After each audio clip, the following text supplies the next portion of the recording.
Chapitre 12. Une fois de plus, mes super parents ne voulurent rien entendre. J'eus beau leur décrire tout ce que j'avais observé depuis ma cachette, maman secoua la tête et papa dit que j'avais trop d'imagination. Et, pour couronner le tout, Gary ne parut même pas effrayé. Il leur raconta que c'était lui qui m'avait fait peur avec sa stupide poupée. Je les suppliai de me faire confiance, mais rien n'y fit. Ma mère affirma que j'inventais tout ça par paresse, pour éviter de prendre un livre chaque semaine à la bibliothèque. Je me sentis blessé, dans mon amour-propre et criai d'indignation. Ils hurlèrent plus fort encore. Après l'échange d'invectives qui s'ensuivit, je fus consigné dans ma chambre. J'y montais comme une furie. Je me jetai sur mon lit et me lamentai sur mon sort. Jamais plus ils ne me croiraient. Je leur avais trop raconté de mensonges. J'avais trop fait de blagues. J'avais trop crié. Au monstre! Je plongeais dans mes pensées. Il ne me reste qu'une solution. Trouver quelqu'un qui puisse confirmer ma version. Peut-être qu'un copain ou une copine me prendrait au sérieux. Je l'emmènerais voir Monsieur Mortimer se transformer. Et si, bien sûr, Steph, lui, on le croira. Il n'y a pas de raison de ne pas le croire. Il est sérieux et n'a pas de lubie. Lui, Steph pourra persuader mes parents. C'est ça la solution. Aussitôt dit, aussitôt fait. Je descendis et lui téléphonai toute affaire cessante. Lorsqu'il décrocha, je ne lui laissai même pas le temps de placer un mot. Steph, il faut que tu viennes espionner Monsieur Mortimer avec moi. Alors, toujours fâché, Miss Betty? Mais non, j'étais juste un peu énervé. Je répétai ma demande. Est-ce que tu viendrais espionner Monsieur Mortimer avec moi? D'accord, mais c'est bien pour te faire plaisir. Tu veux qu'on l'espionne à ton prochain rendez-vous? Non, non, je ne veux pas attendre une semaine, murmurai-je. Mes parents étaient à côté. Ils ne devaient pas m'entendre. Je passerai te reprendre chez toi demain après-midi, à 5 heures moins le quart, proposai-je. La bibliothèque ferme à 5h30. Ça te va? Et puis non, fit brusquement Steph. C'est idiot. Je n'ai pas envie d'y aller. S'il te plaît, je te donnerai mon grand pull marron en échange. J'entendis son souffle dans l'appareil. Il réfléchissait. D'accord, dit-il, mais seulement si tu la portes avec toi. Super! Je continue à penser que c'est débile. Et puis, si on se fait prendre, qu'est-ce qu'on fera? Ne t'inquiète pas, il suffira de faire attention. En disant cela, je sentis un frisson de peur me serrer le ventre.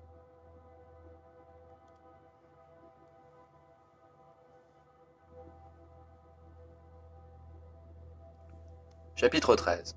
Le lendemain, je tournais en rond dès le matin. J'essayais de faire des blagues à Gary, sans conviction. Je comptais les heures, excité et fébrile. Mon plan était prêt.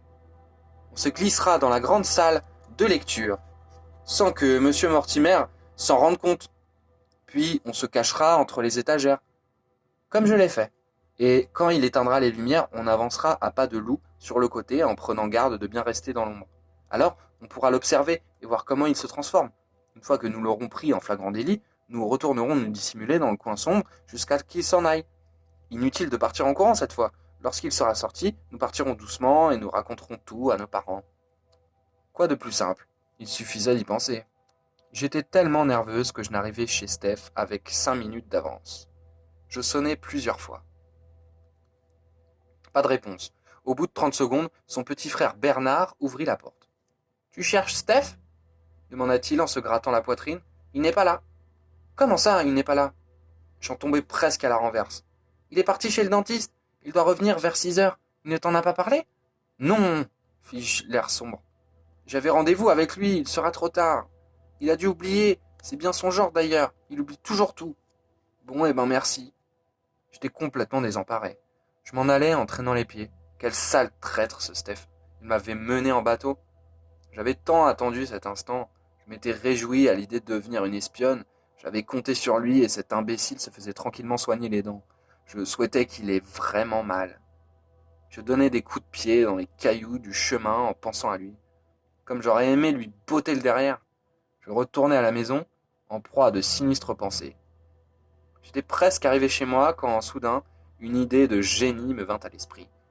En fait, je n'avais pas besoin de Steph. L'appareil photo que mes parents m'avaient donné pour Noël ferait très bien l'affaire. Je n'avais qu'à prendre quelques clichés. Les photos seraient une preuve suffisante.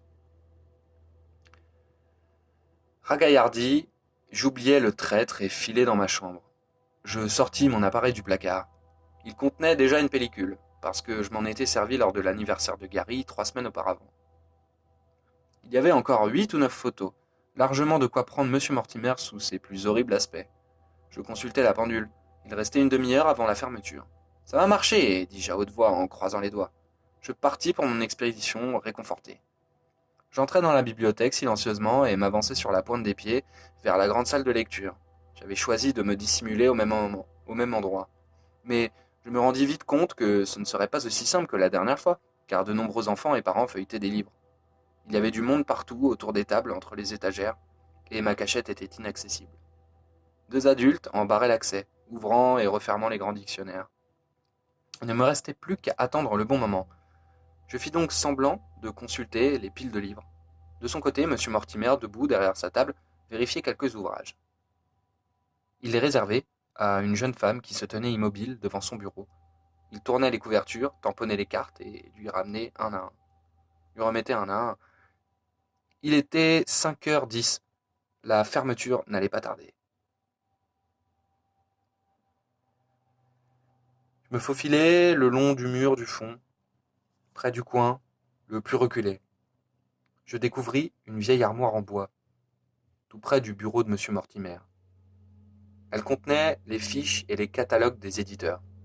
Génial, pensai-je. Je m'accroupis derrière et attendis. Le temps s'écoulait lentement, trop lentement. Chaque minute paraissait durer une éternité. À 5h20, M. Mortimer annonça qu'il allait fermer bientôt, mais les gens donnaient l'impression de ne pas vouloir s'en aller. Je me sentais de plus en plus nerveuse. Mes mains étaient glacées et crispées sur mon appareil photo qui semblait peser une tonne. Je le posais sur mes genoux, mais je me répétais que cette attente valait vraiment le coup. Un bon cliché du monstre, quel reportage! Enfin, la salle se vida. C'était le moment de tendre l'oreille. Le bibliothécaire verrouillait la porte d'entrée. Une seconde plus tard, il était à son bureau. Je me relevai et jetai un coup d'œil, avec précaution. Il rangeait ses papiers et mettait de l'ordre sur sa table. Dans quelques minutes, ce serait l'heure du repas, l'heure du monstre. Je pris une profonde inspiration et saisis l'appareil. Mon cœur allait éclater dans ma poitrine.